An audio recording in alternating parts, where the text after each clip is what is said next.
Elimine la basura de su pensamiento y controle su vida. Napoleón Hill.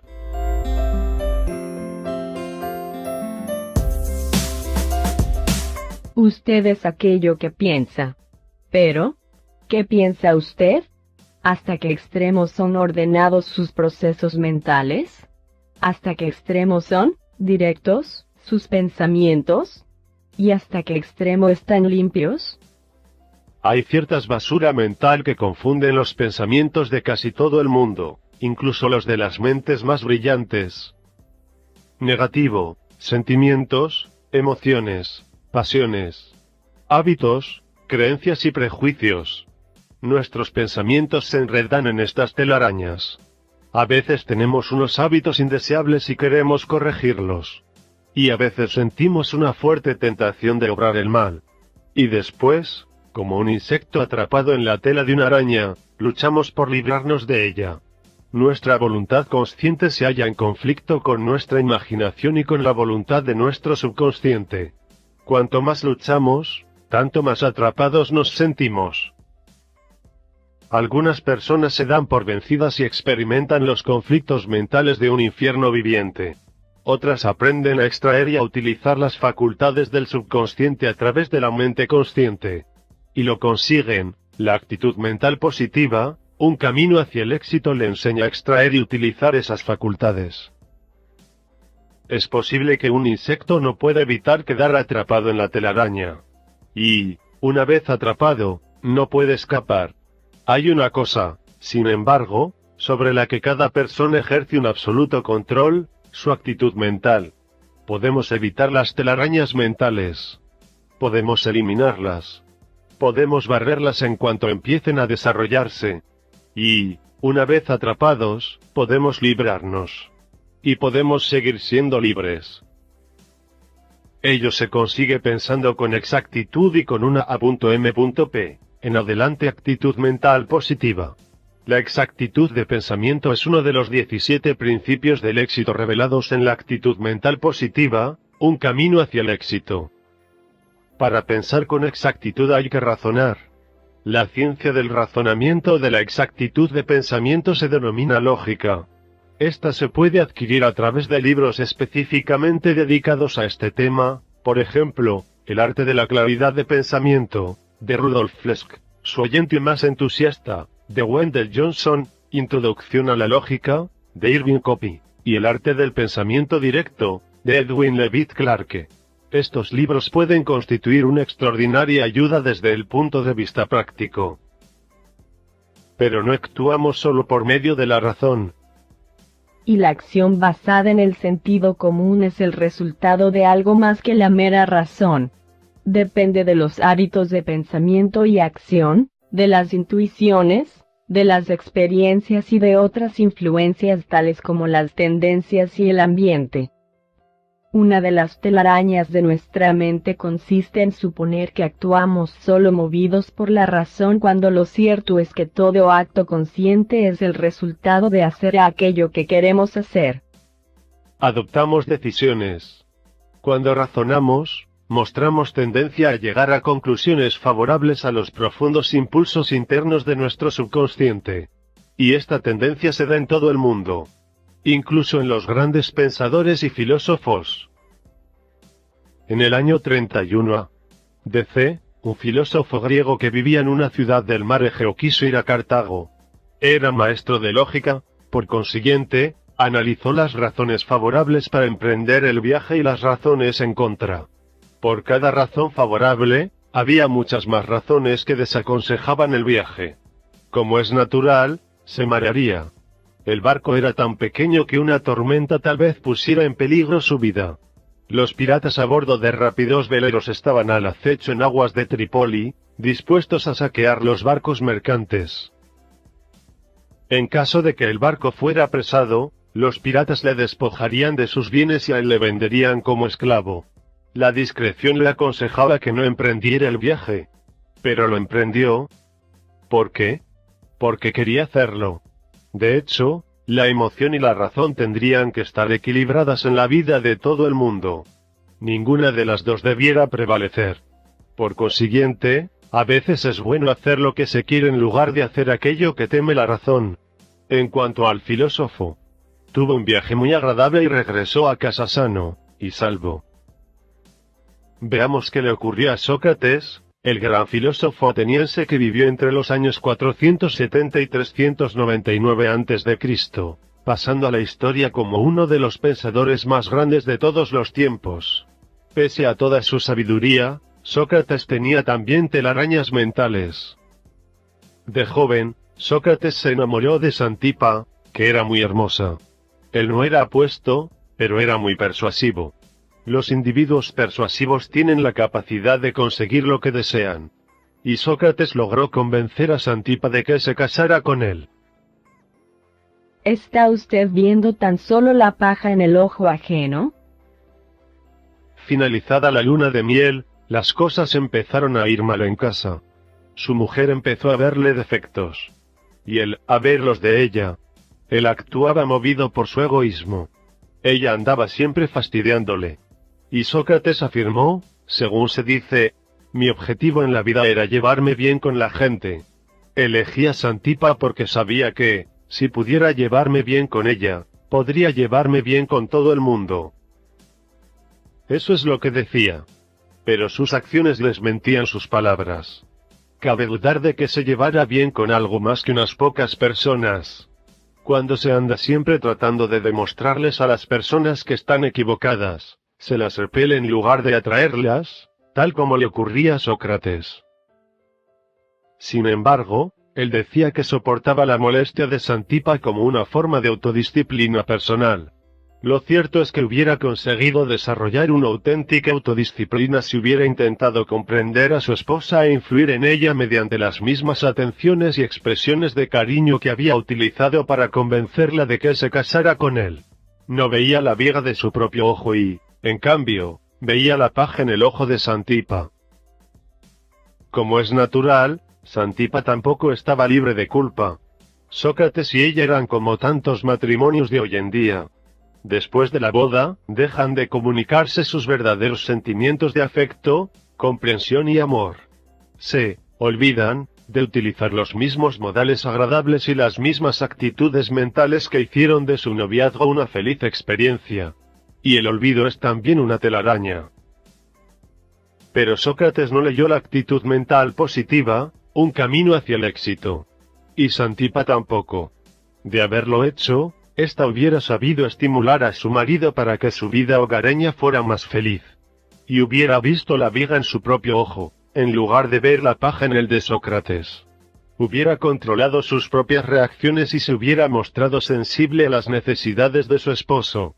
Es posible incluso que hubiera podido demostrarle la falacia de su lógica tras la lectura del capítulo 5, titulado «Y algo más».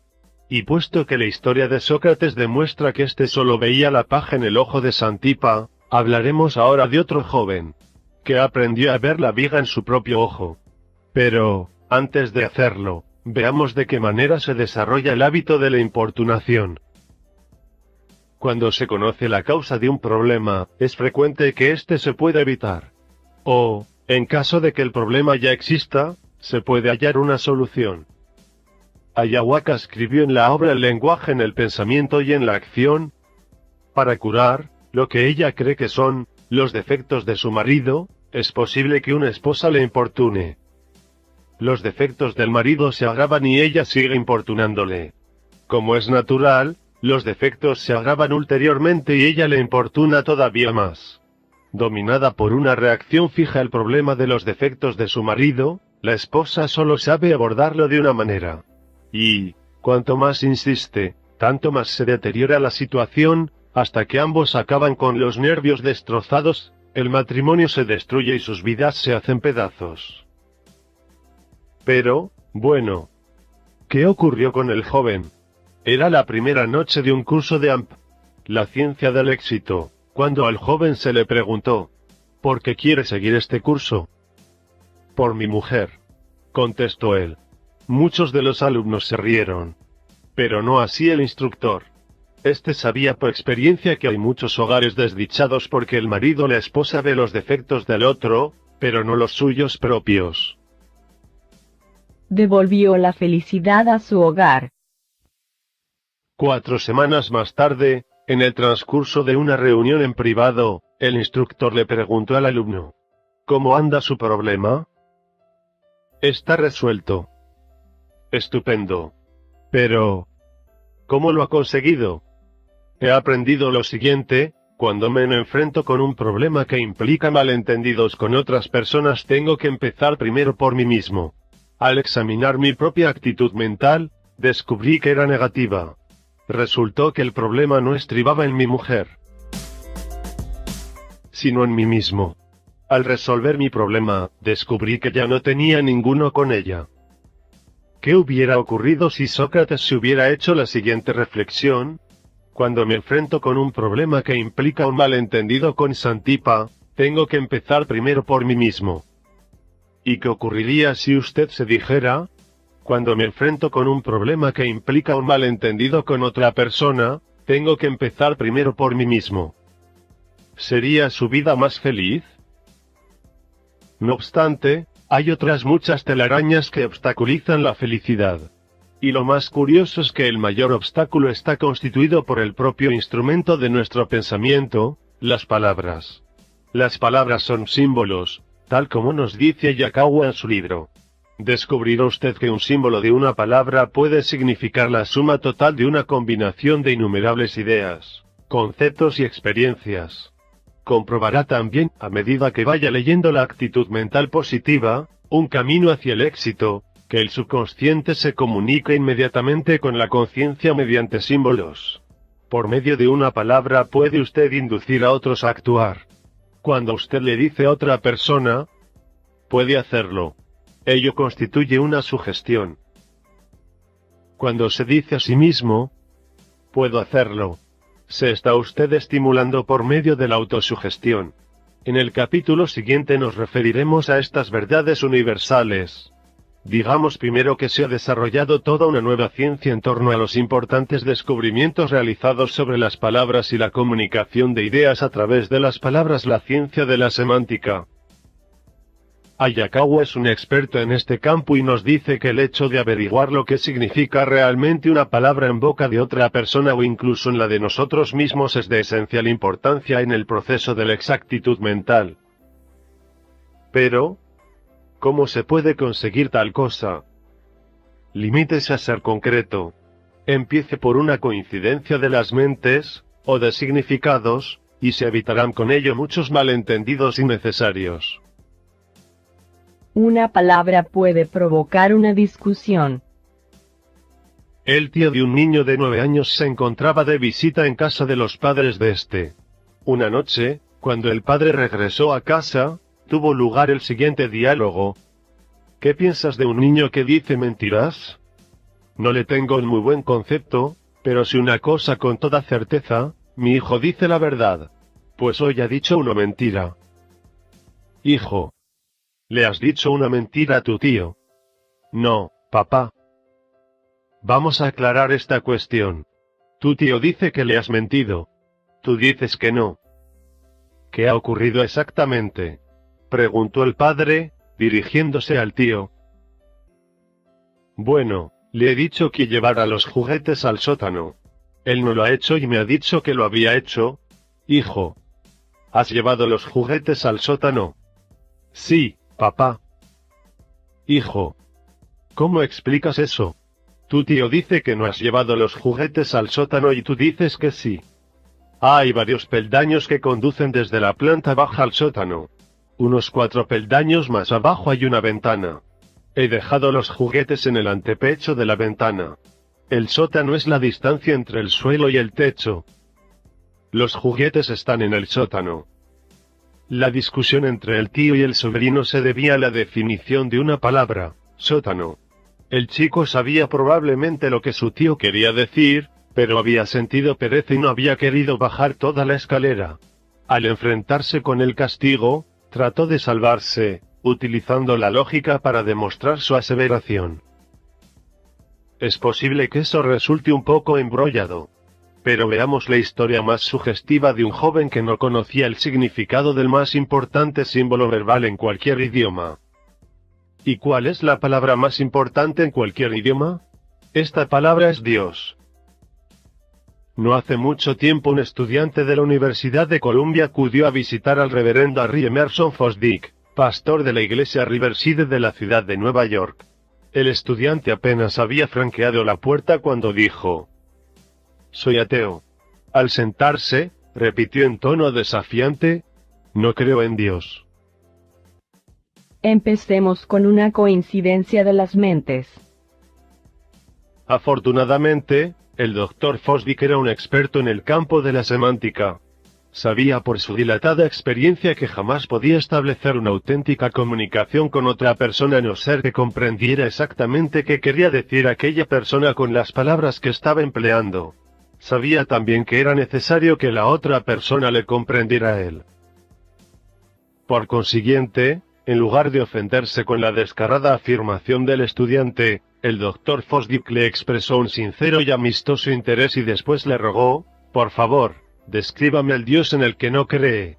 El joven tuvo que reflexionar, tal como le ocurre a cualquier persona a la que se dirige una pregunta que no provoca automáticamente una respuesta afirmativa o negativa. El Dr. Fosdick sabía que una pregunta atinada sería capaz de eliminar de la mente del joven las resistentes telarañas de pensamiento negativo. Al cabo de un rato, el estudiante empezó a tratar de describir al Dios en el que no creía.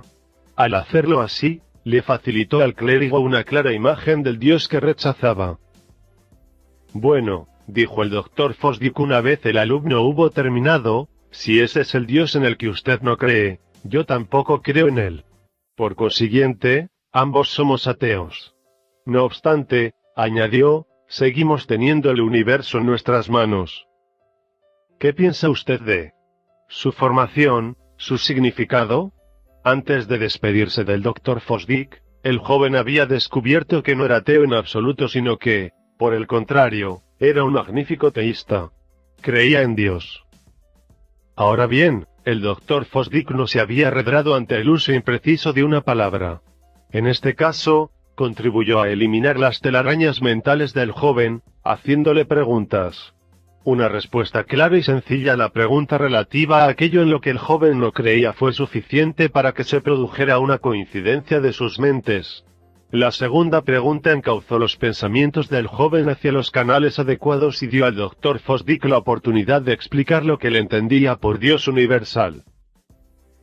Las ancas de rana le enseñaron la lógica. Tal como hemos visto, el estudiante llegó a dos conclusiones enteramente distintas. Cada una de ellas se basaba en una premisa distinta. Las telarañas impiden la exactitud de pensamiento e inducen a llegar a una conclusión errónea cuando se parte de una premisa falsa. W. Clement Stone tuvo a este respecto una divertida experiencia que describe de la manera siguiente: «En mi infancia me gustaba comer ancas de rana.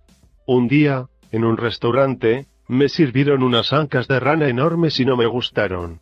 Inmediatamente llegué a la conclusión de que no me gustaban las ancas de rana de gran tamaño. Algunos años más tarde acudí a un lujoso restaurante de Louisville, Kentucky, y vi que en el menú figuraban ancas de rana. Mantuve con el camarero la siguiente conversación: «¿Son pequeñas estas ancas de rana?» «Sí, señor». «¿Está seguro? Las grandes no me gustan». «Sí, señor». «Si son pequeñas, las tomaré». «Sí, señor». Cuando regresó el camarero con el plato, vi que eran unas ancas de rana muy grandes. Me irrité y dije: «Estas ancas de rana no son pequeñas». «Son las más pequeñas que hemos podido encontrar, señor», me contestó el camarero. Para no desairarle, me comí las ancas de rana. Y me gustaron tanto que pensé que ojalá hubieran sido más grandes. Aprendí una lección de lógica. Al analizar la cuestión, comprendí que mis conclusiones sobre las ancas de rana grandes o pequeñas se habían basado en una premisa equivocada. No era el tamaño de las ancas de rana lo que las hacía desagradables. Lo que ocurría era que las enormes ancas de rana que había comido la primera vez no eran frescas. Y yo había asociado mi desagrado hacia las ancas de rana grandes con el tamaño y no ya con su mal estado. Vemos por tanto que las telarañas mentales impiden una exactitud de pensamiento cuando partimos de una premisa equivocada. Y, de este modo, muchas personas no piensan con exactitud cuando permiten que ciertos símbolos verbales de carácter general confundan su mente con premisas equivocadas.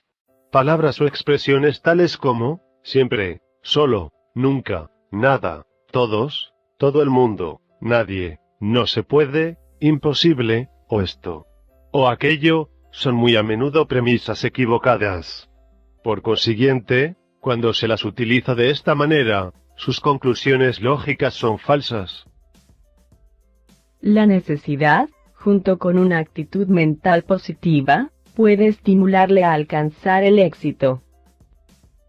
Existe una palabra que, si se utiliza con una AMP, puede inducir a una persona a alcanzar un honroso logro. Si se utiliza con una A.M. negativa, se convierte en causante de mentiras, engaños y falsedades. La palabra es necesidad. La necesidad es la madre del ingenio y el padre del crimen. Unas normas inviolables de integridad son fundamentales para alcanzar cualquier logro que merezca la pena, y forman parte inherente de una AMP. A lo largo de este libro, leerá usted muchas historias de éxito cuyos protagonistas se vieron impulsados por la necesidad. Y, en todos los casos, observará que tales personas alcanzaron el éxito sin transgredir ninguna norma inviolable de integridad. Leigh Braxton es uno de estos hombres. Leigh Braxton, de Whiteville, Carolina del Norte, era hijo de un modesto herrero que apenas ganaba para vivir. Era el 10º hijo de una familia de 12. Se puede decir, por tanto, señala el señor Braxton, que me familiarice con la pobreza en una época muy temprana de mi vida. Gracias a mi esfuerzo, conseguí superar el 6º año de estudios. Hice de limpiabotas, fui mozo de una tienda de comestibles, vendí periódicos, trabajé en una fábrica de géneros de punto, fui lavacoches y ayudante de mecánico. Al convertirse en mecánico, Leigh pensó que había logrado sus máximas aspiraciones. Tal vez aún no se hubiera producido en él un descontento inspirador. A su debido tiempo, contrajo matrimonio. Y, junto con su esposa, siguió viviendo en medio de la escasez. Estaba acostumbrado a la pobreza. Y ahora le pareció que le sería imposible romper los lazos que le mantenían atado, aunque le pagaban muy mal y apenas podía mantener a su familia. Los Braxton ya lo estaban pasando muy mal en su intento de seguir tirando cuando, para completar la sensación de derrota, él perdió el empleo. Estuvo a punto de perder la casa al no poder hacer frente a la hipoteca. La situación parecía desesperada. Pero Leigh era un hombre de carácter. Era también un hombre religioso. Y creía que Dios es siempre un Dios bueno. Por consiguiente rezó, pidiendo su guía e inspiración. Como en respuesta a su plegaria, un amigo le proporcionó el libro Piense y hágase rico. Este amigo había perdido su empleo y su casa durante los días de la depresión, y se había sentido estimulado a recuperar su fortuna tras haber leído Piense y hágase rico. Ahora Leigh estaba preparado. Leyó el libro una y otra vez. Estaba buscando el éxito económico y se dijo a sí mismo: me parece que hay algo que tengo que hacer. He de añadir algo. Ningún libro lo hará por mí. Lo primero que debo hacer es desarrollar una actitud mental positiva en relación con mis aptitudes y mis oportunidades. Tengo que elegir sin falta un objetivo concreto. Y, cuando lo haga, he de apuntar más alto de lo que jamás haya hecho en el pasado. Pero tengo que poner manos a la obra. Empezaré con el primer empleo que pueda encontrar. Buscó un trabajo y lo encontró. Al principio no era muy lucrativo. Sin embargo, pocos años después de haber leído Piense y hágase rico, Leigh Braxton organizó y se convirtió en presidente del First National Bank de Whiteville, fue elegido alcalde de su ciudad y participó en muchos y muy buenos negocios. Y es que Leigh había apuntado alto, mejor dicho, muy alto. Se había propuesto el objetivo de ser lo suficientemente rico como para poder retirarse a la edad de 50 años. Alcanzó su meta con 6 años de adelanto. Se retiró de los negocios activos con una considerable fortuna y unos magníficos ingresos propios a la edad de 44 años. Hoy en día, Leigh Braxton lleva una vida útil. dedica todos sus esfuerzos a ayudar al pastor evangelista Oral Roberts en su ministerio. Ahora bien, los trabajos que hizo y las inversiones que efectuó para elevarse desde el fracaso hasta el éxito no tienen importancia aquí. Lo que nos importa es el hecho de que la necesidad induce a un hombre con AMP a actuar sin transgredir las normas consideradas como inviolables. Un hombre honrado no engañaría, estafaría o robaría a causa de la necesidad. La honradez es inherente a una necesidad, actitud mental negativa y crimen. Comparemos ahora a este hombre con los miles de personas que poseen un AMP y se encuentran en prisión por robo, desfalco u otros delitos. Cuando se les pregunta por qué se les ocurrió robar, su respuesta es invariablemente: tuve que hacerlo. Y por eso han terminado en prisión. Se dejaron arrastrar hacia la falta de honradez porque sus telarañas mentales le indujeron a creer que la necesidad obliga a las personas a ser deshonestas. Hace algunos años, Napoleón Hill, que era asesor personal en la biblioteca de la Penitenciaría Federal de Atlanta, mantuvo varias conversaciones con Al Capone. En el transcurso de una de ellas, el autor preguntó: ¿de qué manera inició usted su carrera delictiva? Capone le contestó con una sola palabra: necesidad. Después las lágrimas asomaron a sus ojos y se le hizo un nudo en la garganta. Empezó a referir algunas de las cosas buenas que había hecho y que los periódicos jamás habían mencionado. Como es lógico, estas parecen insignificantes en comparación con todo el mal que se asocia con su nombre. Aquel desdichado echó a perder su vida, destruyó su paz de espíritu, debilitó su cuerpo con una enfermedad mortal y sembró el pánico y el desastre en su camino. Todo porque jamás aprendió a eliminar sus telarañas mentales en relación con la necesidad. Y Capone habló de sus buenas obras, dando a entender que con ellas había compensado en cierto modo el mal que había hecho y revelando claramente con ello otra telaraña que le impedía pensar con exactitud.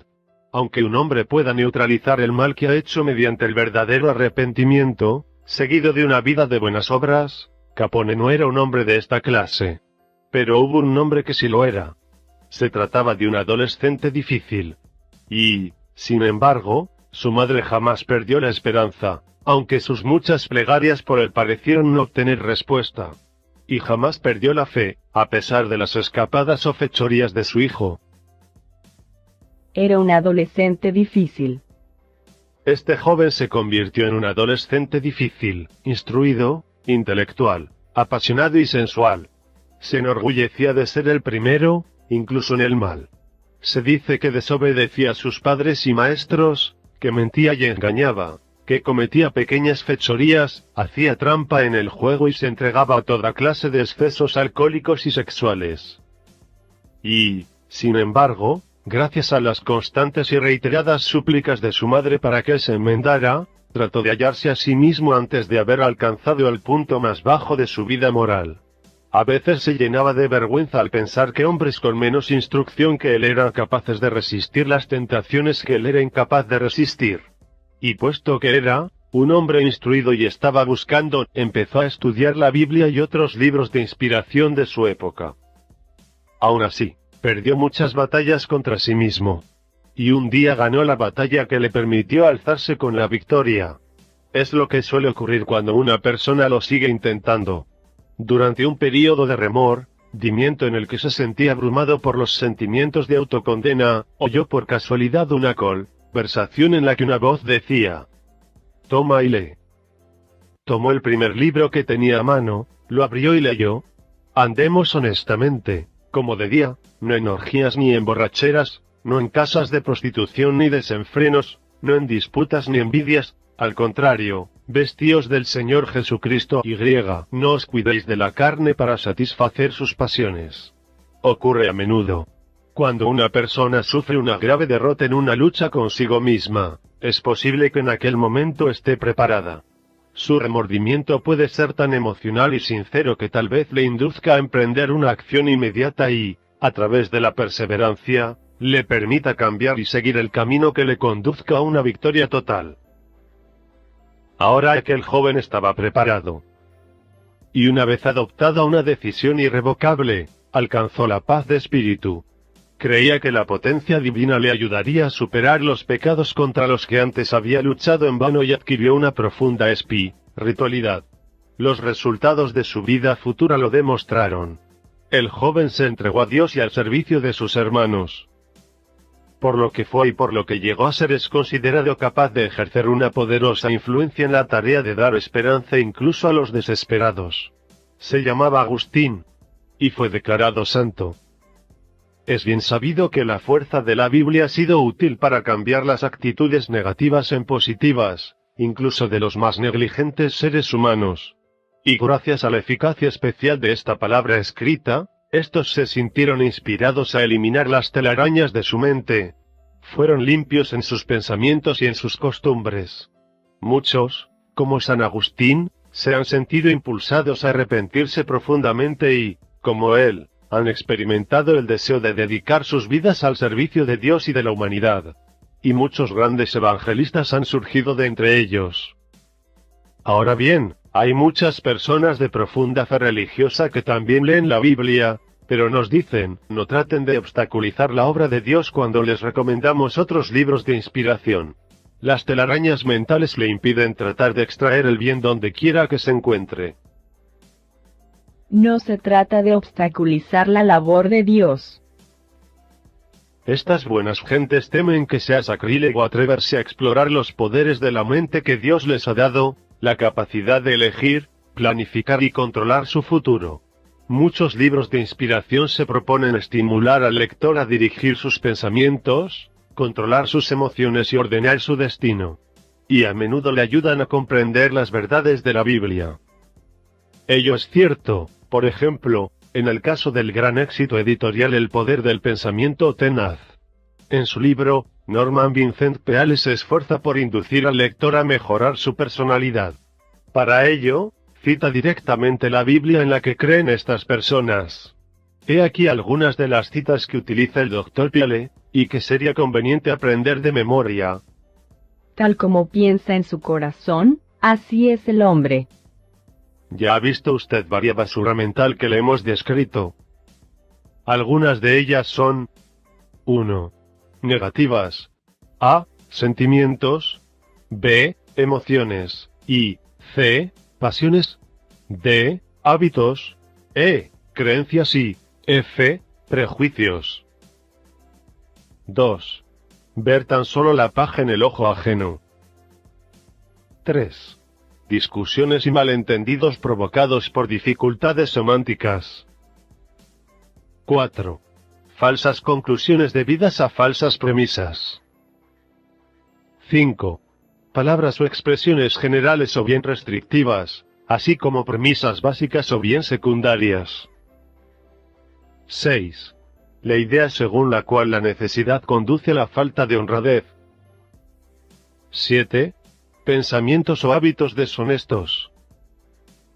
8. El temor de que sea sacrílego utilizar los poderes de la mente. Hemos visto por tanto que existen muchas variedades de telarañas mentales, algunas son pequeñas y otras grandes, algunas son débiles y otras resistentes. Y, sin embargo, si elabora usted una lista adicional de las suyas propias y después examina detenidamente los hilos de cada una de las telarañas, comprobará que todas ellas han sido tejidas por la AMN. Y si reflexiona cuidadosamente acerca de ello, se dará cuenta de que la telaraña más fuerte que teje la AMN es la telaraña de la inercia. La inercia le induce a no hacer nada o, en caso de que esté siguiendo un camino equivocado, le impide ofrecer resistencia o bien detenerse. Y usted sigue adelante. La ignorancia es el resultado de la inercia. Aquello que le parece lógico a la persona que ignora los hechos o carece de los conocimientos prácticos puede parecerle ilógico al hombre que los conoce. Cuando adopta usted decisiones porque se niega a mantener una mentalidad abierta y a aprender la verdad, ello se debe a la ignorancia. Y la AMN se mantiene viva y se desarrolla gracias a la ignorancia. Y elimínela. La actitud mental positiva, un camino hacia el éxito, le indicará claramente cómo eliminarla. Es posible que un hombre con una AMP ignore los hechos o carezca de los conocimientos prácticos. es posible que no comprenda. Y, sin embargo, reconoce la premisa básica según la cual la verdad es verdadera y no falsa aunque él no la conozca o no la comprenda. Gracias a ello, se esfuerza por mantener una mentalidad abierta y por aprender. Tiene que basar sus conclusiones en lo que sabe y, sin embargo, ha de mostrarse dispuesto a cambiarlas cuando haya ampliado sus conocimientos. ¿Se atreverá usted a eliminar las telarañas de sus pensamientos? Si la respuesta es sí, déjese conducir por la guía N o superíndice 3 mientras avanza. ¿Estará usted dispuesto a ver las cosas con mentalidad abierta? ¿Estará dispuesto a explorar los poderes de su mente? Y, cuando lo haga, su exploración le conducirá a un gran descubrimiento. Pero solo usted podrá hacer este descubrimiento. Guía número 3. Ideas a seguir. 1. Usted es lo que piensa. Sus pensamientos se valoran según su actitud sea positiva o negativa. Échese un vistazo. ¿Es usted 1. bueno? 2. malo? 3. sano? 4. psicosomáticamente enfermo? 5. rico? 6. pobre. En tal caso, L. tiene usted buenos pensamientos. 2. Sus pensamientos son malos. 3. Sus pensamientos giran en torno a la buena salud. 4. Sus pensamientos son la causa de ello. 5. Sus pensamientos giran en torno a la riqueza. 6. Sus pensamientos están centrados en la pobreza. 2. Negativo. Sentimientos, emociones, pasiones, prejuicios, creencias, hábitos. Podrá eliminar esas telarañas mentales girando su talismán de la cara de la A.M.N a la de la AMP. 3. Puede usted eliminar las telarañas mentales de las pasiones, emociones, sentimientos, tendencias, prejuicios, creencias y hábitos, cambiando su talismán invisible de la AMN a la AMP. Aprenderá a hacerlo a medida que vaya reaccionando a lo que lea en la actitud mental positiva, un camino hacia el éxito. 4. Cuando se enfrenta usted con un problema que implica un malentendido con otras personas, tiene que empezar primero por usted mismo. 5. Una palabra puede provocar una discusión, crear un malentendido, ocasionar desgracias y terminar en la aflicción. Una palabra con una AMP, en comparación con otra con una AMN, produce efectos contrarios. Una palabra puede producir paz o guerra, aceptación o rechazo, amor u odio, integridad o falta de honradez. 6. Empecemos con una coincidencia de las mentes. Cuando el Dr. Fosdick hizo eso, el joven llegó a la conclusión de que no era ateo sino que creía en Dios. 7. Las ancas de rana le enseñaron la lógica. Cuando piense por medio de deducciones, procure que las premisas principales y secundarias sean correctas. 8. Las palabras generales o bien restrictivas tales como, siempre, solo, nunca, nada, todos, todo el mundo, nadie, no se puede, imposible, debieran eliminarse del razonamiento en calidad de premisas hasta que no estemos seguros de que son correctas. 9. Necesidad es la palabra. Le impulsa la necesidad a alcanzar altos objetivos a través de su honradez e integridad personal, o bien la necesidad le impulsa a tratar de conseguir resultados por medio del engaño o la falta de honradez. 10. Un adolescente difícil. Es posible que conozca usted uno. Mas no desespere. Quizá no llegue a ser un santo. Pero tal vez algún día logre que su propio mundo y el de usted sea un mundo mejor. 11. Dirija sus pensamientos, controle sus emociones, encauce su destino. Apréndase de memoria y repita con frecuencia los factores de automotivación de la Biblia que se citan. 12. Aprenda a distinguir los hechos de la fantasía, la realidad de la ficción. Y aprenda después la diferencia que existe entre los hechos que son importantes y los que no lo son. Dirija sus pensamientos con una actitud mental positiva para controlar sus emociones y encauzar su destino.